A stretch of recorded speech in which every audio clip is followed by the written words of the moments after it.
20 साल पहले जिसकी कहानी खत्म मानी गई थी, आज उसी कहानी ने अचानक फिर से सांस लेना शुरू कर दिया है। अंजलि के फोन पर अचानक एक फोटो आती है और जैसे ही वह फोटो देखती है उसकी दुनिया थम जाती है। ये वही हार है जो उसकी शादी के वक्त उसे दिया गया था और उस फोटो के साथ पुरानी सारी यादें और दर्द फिर से लौट आते हैं। तभी एक कॉल आता है। वह मिस्टीरियस लेडी जो अमेरिका से आई है कहती है कि ये फोटो उसे अमन के फोन से मिला है।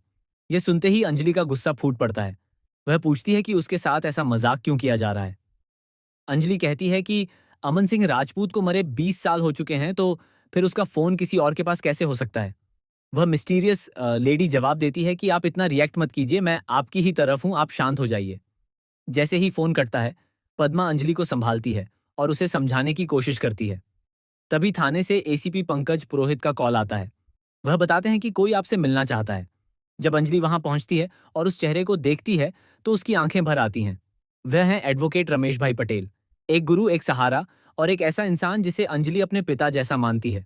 दोनों एक दूसरे को देखते हैं और बिना कुछ कहे सब समझ जाते हैं। वेद अंजलि की आंखों में आंसू देखकर पूछता है कि क्या हुआ। अंजलि कहती है कि वेद, तुम इन्हें नहीं जानते, ये मेरे लिए पिता समान है। एडवोकेट रमेश भाई कहते हैं कि उन्होंने हमेशा अंजलि में अपनी बेटी को देखा है। अंजलि उनके पैर छूती है। तभी एसीपी पंकज कहते हैं कि अब मुद्दे पर आएं।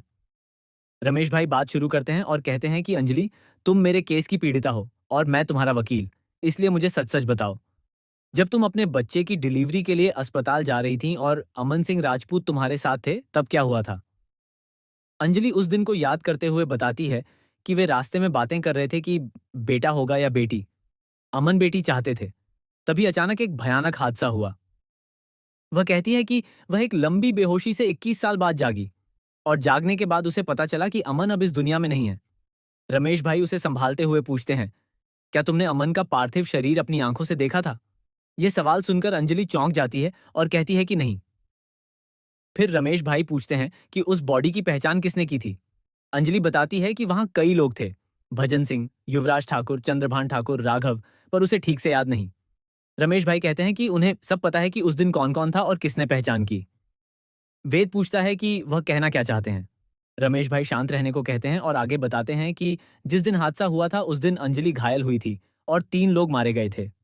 उन तीनों की लाशें इतनी बुरी तरह जल चुकी थीं कि उनकी पहचान संभव नहीं थी। उनमें एक राहगीर, एक ट्रक ड्राइवर और एक हेल्पर था। अंजलि पूछती है कि इसका मतलब क्या है।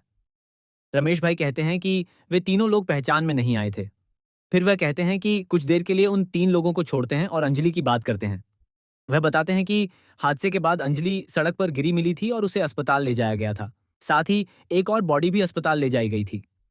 अंजलि गुस्से में पूछती है कि बॉडी से उनका क्या मतलब है। वह कहती है कि अस्पताल अमन को ले जाया गया था। इस पर रमेश भाई सवाल करते हैं, क्या सबूत है कि वह अमन ही थे।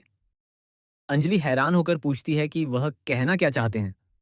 तब रमेश भाई खुलासा करते हैं कि उस हादसे में 3 लोग मारे गए थे जिनकी पहचान नहीं हो सकी, लेकिन एक चौथा व्यक्ति भी था जिसकी बॉडी बुरी तरह झुलस चुकी थी, फिर भी उसके चेहरे से पहचान संभव थी।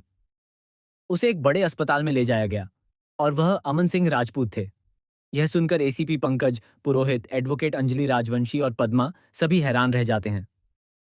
अगले एपिसोड में साक्षी खुलासा करती है कि अमन सिंह राजपूत जिंदा हैं और वह इसे साबित करने की कोशिश करती है। अंजलि अमन की फोटो से माला हटाने की कोशिश पर साक्षी पर भड़क उठती है। अब सवाल यह है, क्या सच में अमन जिंदा है। क्या उसके वापस आने से राजपूत परिवार की नींव हिल जाएगी। क्या युवराज को सजा मिलेगी या कहानी एक और खतरनाक मोड़ लेगी। ऐसे ही लेटेस्ट अपडेट्स के लिए चैनल को सब्सक्राइब करना न भूलें।